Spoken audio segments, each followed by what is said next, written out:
national road safety month 2025 અંતર્ગત આજે સુરત શહેર ટ્રાફિક પોલીસ દ્વારા ધી બાઇકર્સ વર્લ્ડ રેલીનું આયોજન કરવામાં આવેલ છે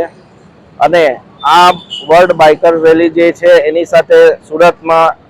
કાર્યરત અનેક બાઇકર્સ રેલી ગ્રુપને સાથે જોડાયા છે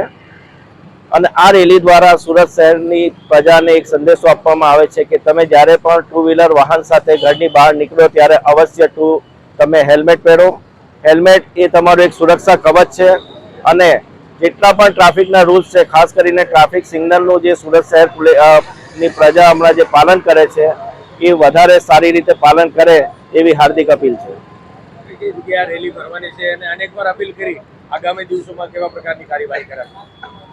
ખાસ કરીને હેલ્મેટ માટેની જે અપીલ છે એનો પ્રતિસાદ સુરતની પ્રજાએ આપવાનું ચાલુ કરેલ છે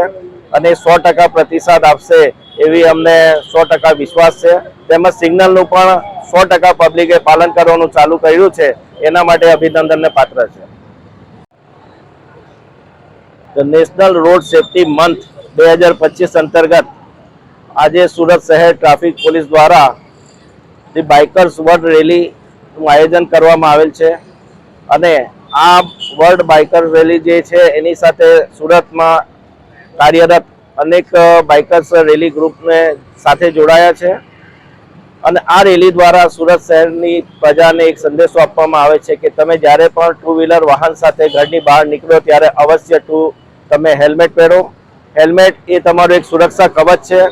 અને જેટલા પણ ટ્રાફિકના રૂલ્સ છે, ખાસ કરીને ટ્રાફિક સિગ્નલનું જે સુરત શહેરની પ્રજા હમણાં જે પાલન કરે છે